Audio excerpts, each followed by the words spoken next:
The boy was already walking toward the gate when John Wayne stood up.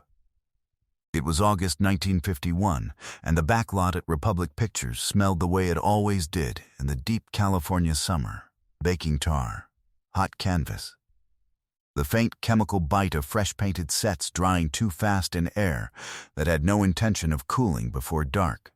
Stage 7 had been running since 6 in the morning on a picture nobody on the crew expected to be remembered. The kind of picture that filled a schedule. The kind that kept the lights on, and the carpenters employed, and the casting office busy on the telephone, and that would play the bottom half of a double bill in towns across the Midwest, and be forgotten before winter. The crew that morning was the same crew that showed up every morning. Gaffers and grips who had learned not to talk too loud before 8.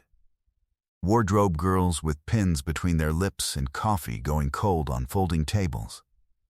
A camera operator named Al Heist, who had been at Republic since 1944, and could read a director's mood the way a sailor reads weather. The stage smelled of sawdust and machine oil, and the particular staleness of interior air that has been breathed by working people since before the sun cleared the hills. Donnie Marsh had been on that lot for 11 months, not as an actor with a contract, as an extra, a background boy. The kind of kid the casting office called when they needed a scruffy face in a crowd scene or a small figure moving through a frame. He was 12 years old. He had come from Bakersfield with his mother the previous September, after his father's wheat operation failed in back-to-back dry years and there was nothing left to go back to. 11 months of day rates. 11 months of showing up at 5 in the morning and not complaining about the cold or the hours or the waiting, which was most of what extra work actually was. His mother kept a ledger by the telephone. Dates, rates, what they'd saved. $1.20 here, $2 there. They were behind on the rent by $41, and the ledger said they were closing the gap. Here is the story. Donnie Marsh was not a difficult child. Every assistant director who had worked with him said the same thing. He showed up on time. He hit his marks. He didn't fidget. He didn't talk back. He had a quality that was hard to name in a boy that age, a kind of stillness that made the camera notice him even when it wasn't supposed to. He had worked his way from background crowds to a 3-day role in a ranch sequence, and on that 3rd day, a Tuesday, he had one spoken line. The line was not complicated. "He went that way, mister." 6 words. The director, a man named Gerald Foss, who had been making pictures at Republic for 9 years and considered himself efficient above all other virtues, had given the line to Donnie that morning and expected it to take 1 take. It took 4. Not because Donnie forgot the words, because at 12 years old, with a camera in his face and a boom overhead and Gerald Foss watching from behind a folding chair, the voice that came out of his mouth did not sound like the voice that had been moving through crowd scenes for 11 months. It sounded small. It sounded frightened. It sounded like a boy who understood, on some level not available to his conscious mind, that this was the moment the ledger either moved forward or didn't. By the 4th take, Foss had made a decision. He stood up. He said, loud enough for the grip on the far side of the set to hear it, "Get this kid off my lot." Finished. Pull his card. Have you ever watched someone be treated like they didn't matter and felt helpless to stop it? Drop your state in the comments. I want to see how far this story reaches.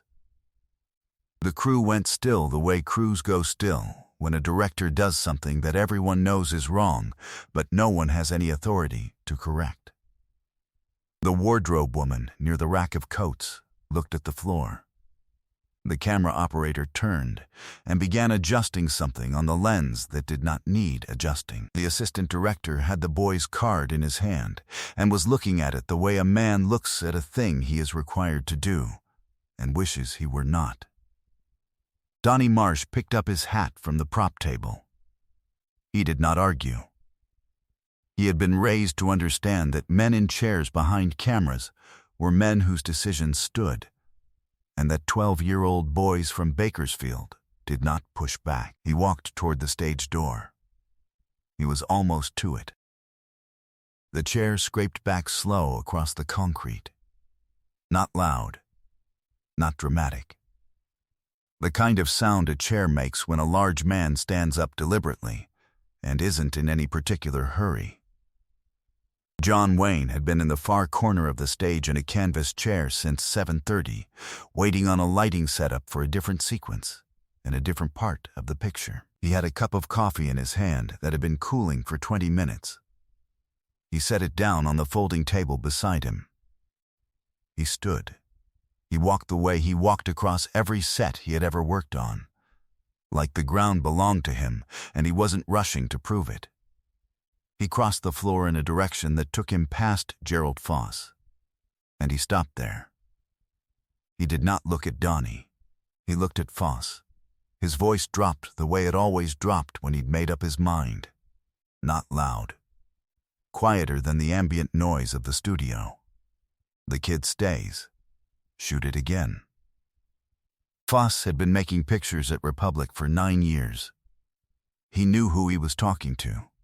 He started to say something about production schedules, about running time, about what he needed from the scene. Wayne let him finish. Shoot it again, he said. Same volume, same pace, not a debate. There was a moment. The boom operator described it afterward as feeling like the inside of a held breath, where the stage was simply quiet. Then Foss turned to the assistant director and said, with the careful tone of a man who has decided that what just happened did not happen, reset. Bring the boy back. The assistant director walked to the stage door and found Donnie Marsh still on the other side of it. His hat in his hand, his face carefully arranged in the expression boys develop in the presence of adults when they are trying not to show what they feel. The boy came back in. Wayne returned to his chair and picked up his coffee. He did not watch the setup. He did not watch the rehearsal. When the camera rolled again and Donnie Marsh said his 6 words, "He went that way, mister," it was in one take. The voice that came out of him was steady, not because the fear had left him, because the room had changed. After the setup wrapped, Wayne stood again. He walked over to where Donnie was returning his hat to the prop table. He crouched down slightly, the way big men do to make themselves level with someone smaller. He said one thing. You did your job. That's all anybody can ask. He didn't wait for a response. He turned and walked back toward Studio 4, where his own setup was waiting. Donnie Marsh's mother picked him up at the gate at 4:30. He told her the take had gone fine. He did not tell her what happened before it. He couldn't find the words for it yet, and the ones he had didn't feel like enough. He kept coming back to Republic. Through the end of 1951 and through 1952, through small parts in 6 more pictures. The day rates filled the ledger. The $41 of back rent became $50 ahead of it. His mother bought a used Frigidaire in March of 1952 and called it a luxury they had earned. In 1956, at 17, Donnie Marsh was cast in a speaking role in a Western shot on location in Kanab, Utah, not a lead. A supporting part with 14 lines and 3 scenes. He drove to Utah in a car with a cracked manifold and came back with a check for $340 and the knowledge that this was the work his life was going to be built around. By 1961, he was a working character actor. Not famous, not a household name. The kind of man who made 20 pictures across 14 years and whose face you recognized without being able to place it. He played sheriffs, ranch hands, bartenders, and fathers. He played them the way his body had learned to be still on a set, without fidgeting, without commentary, without looking for more than the scene asked of him.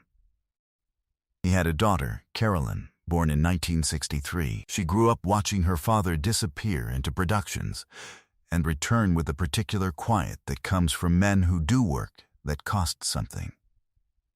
She became a high school drama teacher in 1985 in Fresno. She taught there for 31 years. She did not teach her students to want fame. She taught them how to hit a mark, how to use their voice without forcing it, how to stay still when the camera was watching, how to show up for the work, which is its own kind of honor.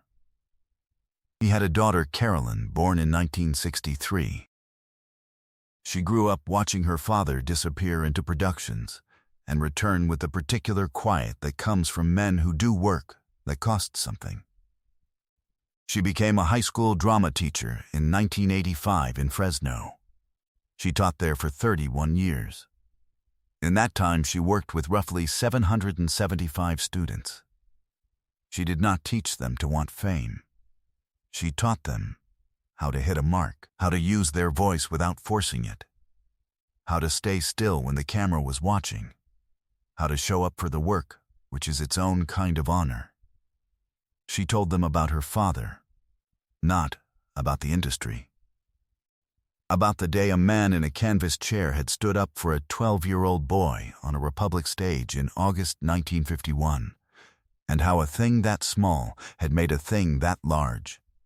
One of her students, a boy named Marcus Reyes, who came to her class in 1997 from a family that had moved to Fresno from Tulare County, the way families move when the options run out, went on to teach drama himself at a middle school in Modesto. He taught there from 2011 to the present. He teaches the same things Carolyn taught him. He has never been to Hollywood. He has never been on a set. He tells his students that being still in front of people who are watching is one of the hardest things a person can learn, and one of the most useful, and that someone a long time ago did something quiet for someone they didn't have to help, and the ripple of it is still moving. He doesn't always tell them whose name is at the start of that story. He just tells them the chair scraped back and the boy came back in. And the voice that came out of him the next time was steady. Donnie Marsh died in 2009 in Bakersfield, the same city his mother had brought him from 60 years before. He had a house by then. He had a daughter who taught drama to teenagers, who would carry what she gave them into lives she would never see. He had a framed still on the living room wall, not from any picture he was especially proud of, but from a 3-day ranch sequence in 1951, his first small speaking role.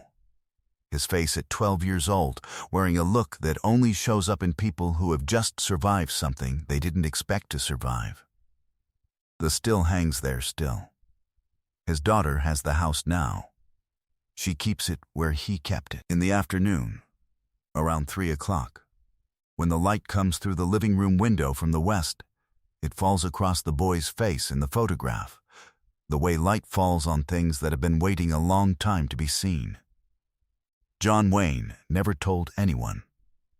Not to his director, not to the cast of the picture, not to Gerald Foss, who finished the production and moved on to the next one without ever acknowledging what had happened on stage 7.